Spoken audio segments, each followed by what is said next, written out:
And how did you get into rap music? What age were you? I was 9. I think, yeah, 9. I was writing my first rap. I remember it. Mama wasn't around. I had to live with my aunt. See, I was just 6 months. I had to make it up front. My auntie took me by the hand, saying, sunshine, come on. This ain't no place for a girl your age to live alone. This shit is cruel and I can't take it. Really don't know if I'm gonna make it. That was my first rap. How do you remember that? I don't know. I just got a great-ass memory. I don't even remember what I was doing at 9 years old. Not one thing. I don't know how you remember stuff like that. Because it was, I don't even know how I remember. I remember a lot of shit. I remember when I seen my mom hit the shooter. It was in the basement. I remember a lot. Now, any musical influences? Anybody that inspired you? I love the 90s. I love Missy, Eve, you know, Lil' Kim. I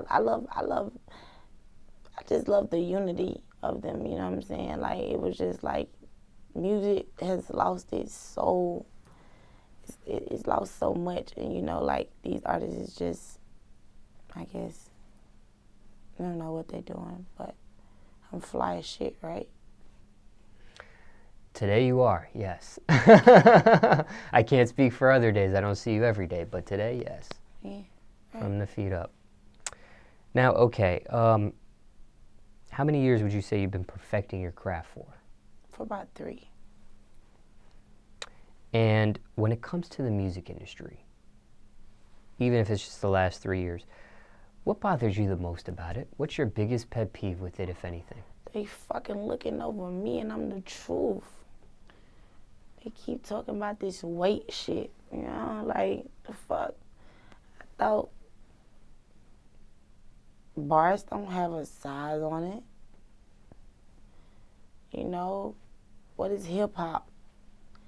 Is hip hop bars or is it money? Like, what is it? I thought the music speak for hip hop.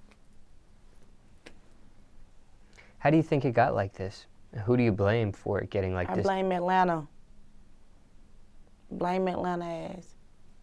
Well, more specifically, how about this? Do you blame record labels and executives for it getting like this and that side of the industry, or do you blame listeners and consumers and that side of the industry? I don't really even know. I know Atlanta made way for that music that has been played today. And, you know, it kind of works for us, but it kind of hurt us too, because people from up north don't think we have bars, you know what I'm saying, down here. But I don't know. I guess I blame nobody really, because at the end of the day, these people gonna do what the fuck they want to do, right? Now, when you say this type of music, some people refer it to as mumble music, mumble rap. Is that what you mean, or are you just talking about just like? Yes, yeah. Okay. I really don't listen to rap no more because it's not the same. I like R&B, you know, in the 90s and shit. I listen to that. I really miss Whitney Houston too. Do you see this issue in the music industry getting worse? Do you see this getting fixed? Is there a solution to it? I don't really know, because I feel like it is what it is at that point. What I do see in the music industry is like they're gonna play whatever that the people gravitating to. So hey, it probably is a new day and time, I guess. I don't know, but can't blame nobody, I guess. When you're in the studio, top 3 things you need in the studio? Bottled water, candles, and I like to dim the light sometimes, you know. Sober? Are you a sober rapper? Yeah, what the hell you need? I don't need all that. It's what I do. Give me a beat and a bottle of water. Now, okay, what about the drugs, right? Like, most rappers, I ask what their top 3 necessities. It's marijuana, it's lean, it's all kinds of stuff. Very few sober rappers in the music industry today. There's probably enough I could count on one hand. I know Trey the Truth doesn't drink or smoke. Yo Gotti, 50 Cent. A couple. There's, like I said, maybe less than 5. Why don't you partake in that? Because I never wanted to end up like my mother. Never experimented, never tried it? No, I done tried it, but I don't. It's not my thing. Yeah. You know, it's not. I don't like the way it make me feel. It's not me. So at the end of the day, I don't do certain things that's not me. I'm a drink on occasion, but just drinking and just running to the bottle and doing all that. Nah, never been that type, buddy. When you say candles, is it a particular type of candle? White candles, it means so much peace. I need peace in this negative ass world. Now, white candles can have a scent. Sometimes they're unscented. Is that a big deal to you? Vanilla? No. Unscented? That don't mean nothing as long as it's white. Craziest studio story, if you have one. Wow. Oh my God. I had sex in the studio once. It was very fun and so fucking dope as shit. Oh my God, I can't even reveal who the person was. Oh, I get chills thinking about this shit right now. Now, okay. Oh, we got that good. Okay, now, does sex take place after you're done recording? Is this while you're in the middle of recording this takes place? No, it's like that situation. That was the craziest situation, but it happened in the middle of me recording, and it just went crazy. Is this happening in the mic booth? Is this... It happened in the mic booth. I was just going crazy, and it led to the couch. Oh my God. Okay. Oh my God. So how does it work after you have sex in the studio? Is it, okay, you have sex, obviously when people have sex, they get these euphoric feelings. It's almost like a drug in itself, right? Do you quit the session? Are you done? Is there more sex later after this? Does this give you energy to revive the session going and make more music? What happens? Are you referring to that time? Because I don't just have sex in the studio all the time. I had sex in the studio that time, and we had sex again in the house.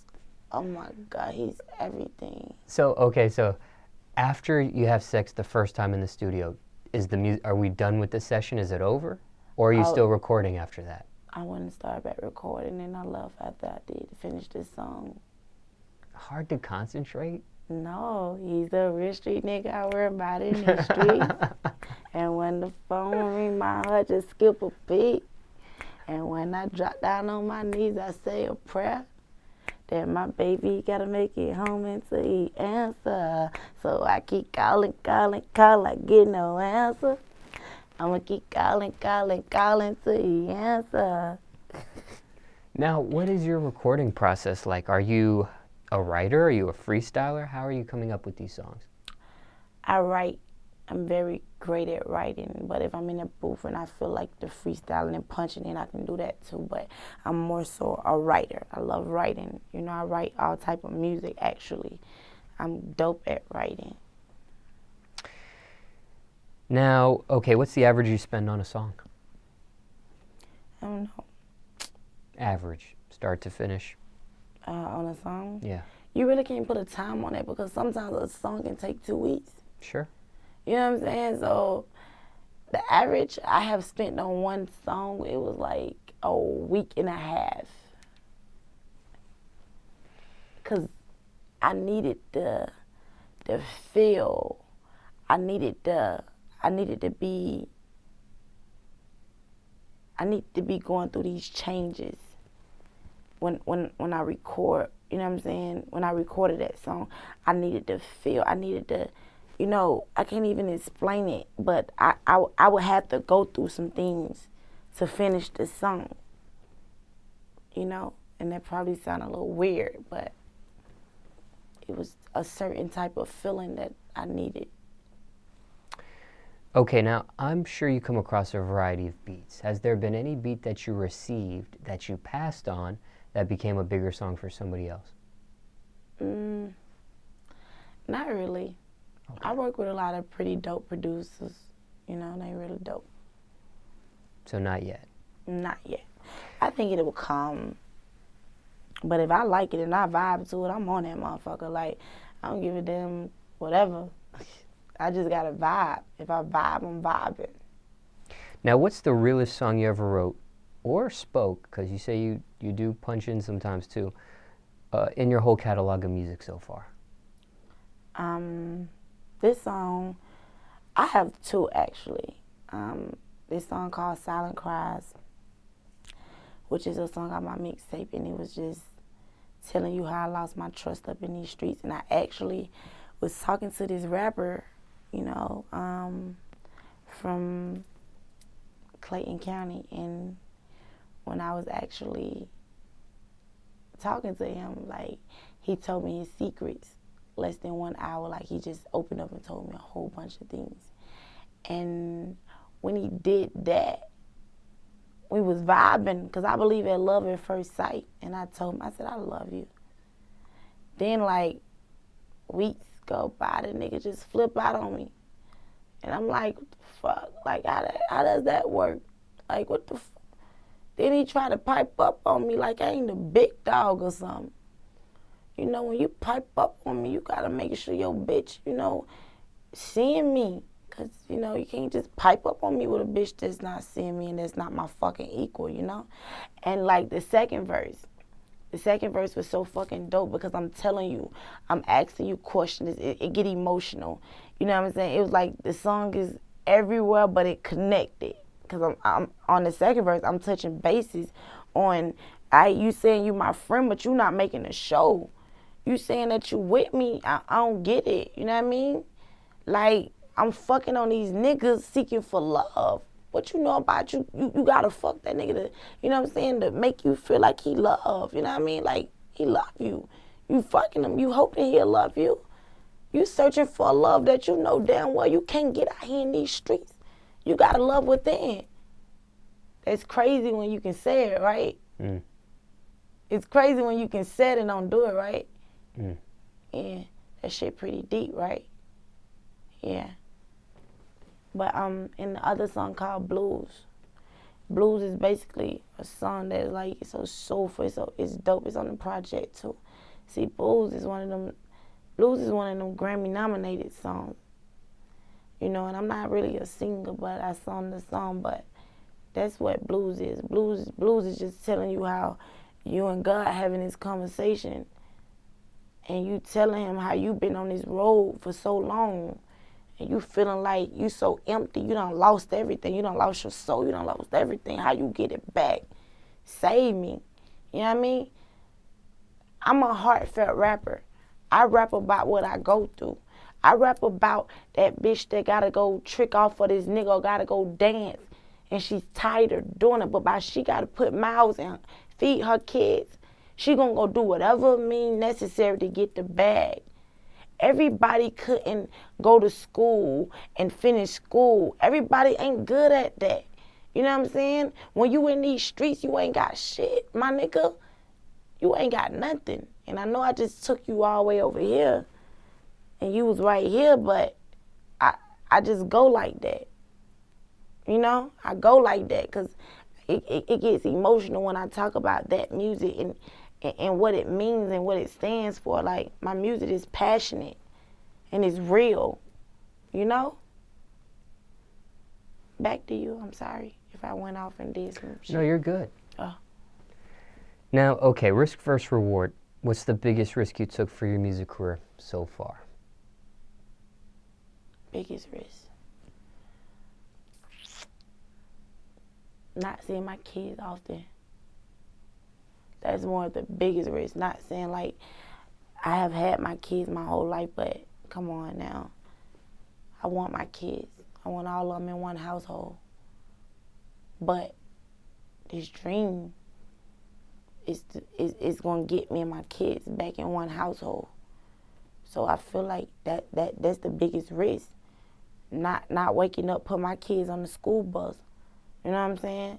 Not seeing my kids, because I'm all in with this rap shit. Fuck what the hype be about. I'm all in.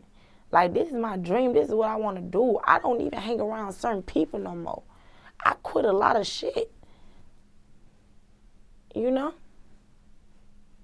Was it worth it? Yeah, it was worth it. I feel like I'm on my way. I feel like I'm kicking down doors that people ain't never kicked down. I take risks, you know. I take a lot of risks, man. Went to Ross House. That was a second risk. You know, when I went to Ross House with that burger and the fry, I was like, shit, I don't know if I'm finna go to jail, but I'm on my last $3, my nigga. I ain't got nothing but $3 in my pocket. I'm broke. Proudest accomplishment so far in your music career? I feel I'm not proud. I'm not proud yet. Because I feel like I ain't where I want to be. But you got so many fans like, I'm so proud of you, Akbar. You doing it. You on your way. I'm not proud of myself. Not just yet. And I have this in my head where I don't let myself get, you know what I'm saying, get to thinking like that. Because I got to keep working. I got to stay grinding. I gotta still do something. You know what I'm saying? I can't lay down. And when you get content with certain things, you know what I'm saying, who knows what'll happen, but I'm not content. I can't let myself get content. I have to always put flaws in, like, okay, well, you're not doing this right. You're not doing this right. But it's really a technique in my head, like, this is how you stay doing what you need to be doing. You know? It's kind of crazy, right? Or no? Yeah. Okay. What's the biggest misconception of you? What's one thing people think about you, but it's not true? They think a lot of things about me that's not true, you know. First off, when they said I passed a nigga a gun and my name came up in a homicide, that was one of them. Second, they say I'm trying to seek attention off of thug fame and all of that. That's second. I know you said give you one, but I got a whole lot of them. Go ahead. Third is when they say she's a deadbeat. She don't have a kid, you know? What if I told you I don't know how to be a fucking mother? But I'm learning. What if I told you I just moved my oldest son and stayed back with me? You know, and I gotta help. You can't just, you don't know my story. You know, you don't know nothing about me. You know what you hear somebody say. You don't know what it took to get right here. You don't know that. You don't know how many nights I cried. I want to know, like, being for real, like, how would you feel if your name come up in a homicide? You know you didn't give nobody nothing to do nothing. But by these streets hate you so bad. They hate you so freaking bad. They gonna throw your name in the midst of it just because the people that you're around. Do you understand? Do you know how I feel to walk up in your house and think somebody finna kill you for some shit you ain't had nothing to do with? Do you know how I feel to go and have to do a lot of tests and just say, oh, I didn't have nothing to do with this? Do you know how that feel? Do you know how I feel to have your friends to leave you? They left. Who did I have? I didn't have nobody. My auntie prayed for me. My pastor prayed for me. I didn't have nobody but God. At that time, I found out who was my friend. God was.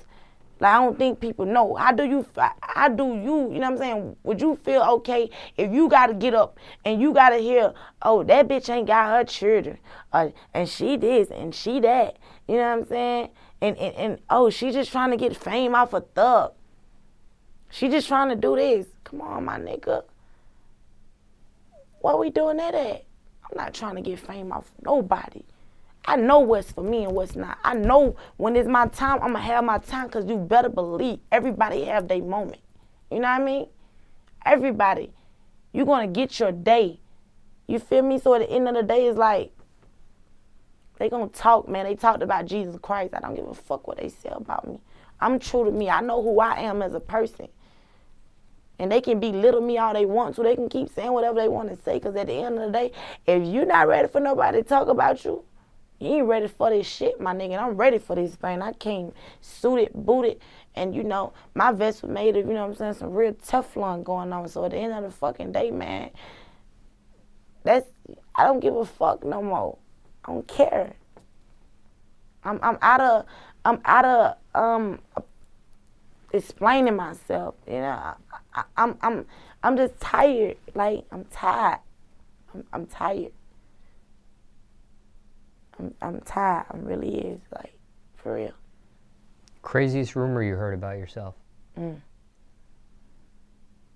I heard so much shit. One of the craziest rumors.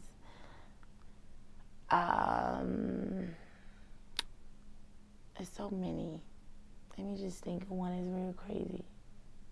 Oh, said that my kids was in defects. That was a crazy ass rumor, saying that my kids stepped foot in defect office. False. That's very false. Bitches don't know me. What question do you hate to answer? When it's really about other people, I don't really like talking about nobody. You know, I don't really like entertaining that shit, because at the end of the fucking day, like, I'm tired of dwelling on people. People ain't did nothing but hurt me. You know, like, I'm at a space in my life where I just want some peace. Do you care what people think of you? Nope, they can suck my pussy. Why not? Why don't you care? I don't care what people say, because they gonna think what they want to think. You can't go in nobody's brain and say, I don't want you thinking like this. Fuck them. Suck my pussy. Eat a dick. I don't give a fuck. Think what you want to think about me. Say what you want to say. Do it. Do what you want to do. That's what your dumb ass do. That's what you do. Do it. Run along. What about music-wise? Do you care what people think? No. Why would I care about what they think about when it comes to my music? It's 1,000 real bitches gonna feel me. You know what I mean? Alright, okay. So what if they don't fuck with me?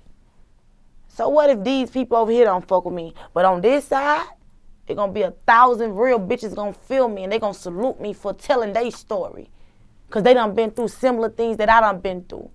So fuck them if they hating. They can eat a dick and die. It's just that simple. What are your keys to success? Stay prayed up. Put God first. Get you some faith. And whatever you believe, it will happen. That's the only key I know.